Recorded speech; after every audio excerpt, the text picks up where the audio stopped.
नमस्कार मित्रांनो, स्वागत आहे तुमचं आजच्या या व्हिडिओमध्ये.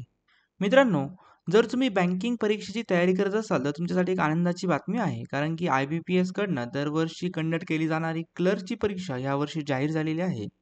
आणि याविषयी जर आपण माहिती पाहिली, तर मित्रांनो साधारणतः 6128 पदांसाठीची ही भरती देशभरामध्ये राबवण्यात येणार आहे. तर यामध्ये जर आपण माहिती घेऊया, ठळक मुद्द्यांची माहिती घेऊया. याच्यामध्ये पदाचं नाव असणार आहे लिपिक. ओके. त्यानंतर एकूण पदे आहेत 6128, परंतु ह्या पदसंख्येमध्ये वाढ होऊ शकते. कारण की काही बँकेंनी अजून या ठिकाणी त्यांची पदसंख्या जाहीर केलेली नाहीये. तर मित्रांनो ज्यांना माहीत नाही त्यांच्यासाठी सांगतो, की IBPS देशभरातील ज्या महत्त्वाच्या PSU बँक्स आहेत, तर अशा बँक्समध्ये दरवर्षी भरती कंडक्ट करत असतं. तर ह्या वर्षीची ही क्लर्कची भरती आहे.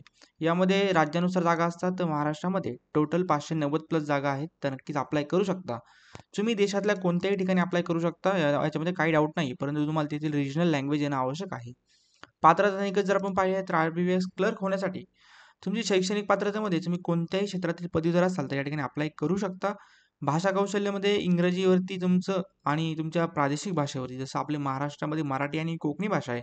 तर या 2 भाषांवरती तुमचं प्रभुत्व असणं आवश्यक आहे. किंवा 10वी किंवा 12वीच्या मार्कलिस्टमध्ये जर तुम्ही या 2 विषयांपैकी एक विषय दिला असेल, मोस्टली सगळेच देतात, तर तुम्हाला याची काळजी करायची कुठली गरज नाही आहे. तुम्ही ऑलरेडी क्वालिफाय आहात. ओके. त्यानंतर वयोमर्यादा जर आपण पाहिलं तर 20 ते 28 वर्षातील उमेदवार या ठिकाणी अप्लाय करू शकतात. जर तुम्ही SC/ST असाल तर 5 वर्षाची सूट तुम्हाला मिळेल. OBC वाल्यांना 3 वर्षाची एजमध्ये सूट मिळणार आहे. कम्प्युटर साक्षरता म्हणजे तुम्हाला कम्प्युटरचं ज्ञान असणं आवश्यक आहे. MSc-IT, CCC हां, ट्रिपल सी वगैरे तुम्ही केलं असेल तर नक्कीच तुम्हाला त्याचा फायदा होऊन जाईल मित्रांनो. राष्ट्रीयत्व भारतीय असणं पाहिजे. एज लिमिट आपण ऑलरेडी पाहिलं. त्यानंतर वेतनमान तुम्हाला बँकेच्या नियमानुसार मिळेल आणि निवड प्रक्रिया जर आपण पाहिलं तर प्रिलिम्स आणि मेन्स अशा 2 एक्झाम कॅटेगरीमधून तुम्हाला जावं लागेल. एक्झाम तुम्ही मराठीमधनं पण देऊ शकता, इंग्लिशमधनं, हिंदीमधनं देऊ शकता. ओके. आता ऑफलाईन अर्ज करू शकता तुम्ही 1 जुलै 2024 पासनं ते 21 जुलै 2024च्या पर्यंत तुम्हाला अर्ज करायचा आहे. अर्ज कसा करायचा आहे? तर IBPSच्या ऑफिशियल वेबसाईटवर जाऊन तुम्हाला फॉर्म भरायचा आहे आणि काही डाऊट असतील तर नक्कीच तुम्हाला तिथे क्लिअर केले जातील. ओके. तर ही IBPSची ऑफिशियल वेबसाईट आहे. तुम्ही इथे जाऊन फॉर्म भरू शकता.